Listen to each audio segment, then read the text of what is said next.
Hello అండి, welcome back to our channel. నేను మీ మల్లిక.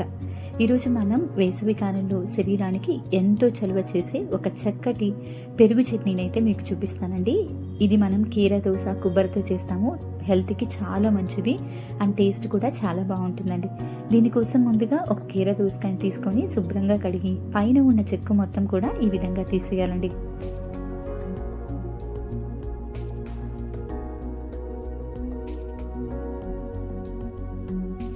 ఈ విధంగా చెక్కు మొత్తం తీసిన తర్వాత ఎడ్జెస్ని కట్ చేసుకొని చిన్న చిన్న ముక్కలుగా కట్ చేసుకోవాలండి.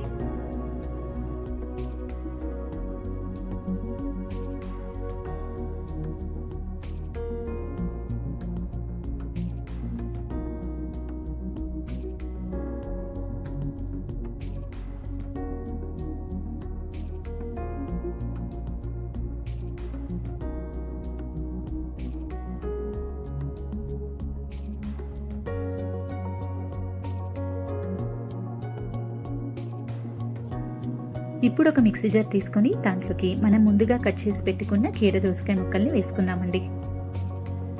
ఇందులోని ఒక 1/4 కప్పు వరకు కొబ్బరి ముక్కలు వేసుకోండి.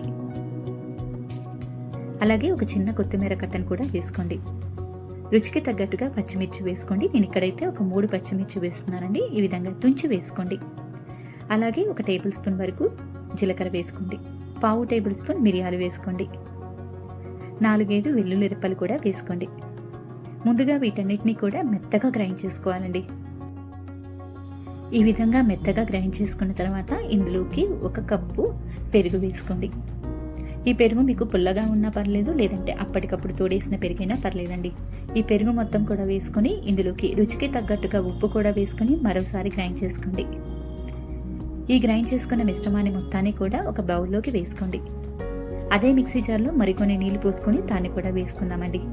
ఇప్పుడు ఒకసారి బాగా కలుపుకొని సాల్ట్ చెక్ చేసుకోండి. ఉప్పు కనుక సరిపోకపోతే మరి కొంచెం యాడ్ చేసుకోండి. దీంట్లోకి పోపు పెట్టుకుందామండి. పోపు కోసం ఆవాలు, జీలకర్ర, కరివేపాకు, ఎండుమిర్చి, అలాగే కొంచెం ఇంగువ కూడా వేసుకొని పోపు పెట్టుకోండి. ఈ పోపు మొత్తాన్ని కూడా ఈ మిశ్రమంలో వేసుకోండి. అలాగే సన్నగా తరిగిన కొత్తిమీరను కూడా కొంచెం వేసుకొని బాగా కలుపుకోండి. అంతేనండి, ఎంతో టేస్టీగా ఉండి కీర దోస కొబ్బరి చట్నీ రెడీ అయిపోయింది. చాలా రుచిగా ఉంటుందండి. పిల్లల నుంచి పెద్దవాళ్ళ వరకు అందరూ ఇష్టంగా తింటారు. కర్ణాటకలో ఇది చాలా ఫేమస్ అండి. మీరు కూడా ఒక్కసారి ఈ రైతాని ట్రై చేసి ఎలా వచ్చిందో కామెంట్ చేయండి. అలాగే మీకు కనుక ఈ రెసిపీ నచ్చినట్టయితే మీ ఫ్రెండ్స్ అండ్ ఫ్యామిలీకి షేర్ చేయండి. మరొక టేస్టీ అండ్ హెల్తీ రెసిపీతో మీ ముందుంటానండి.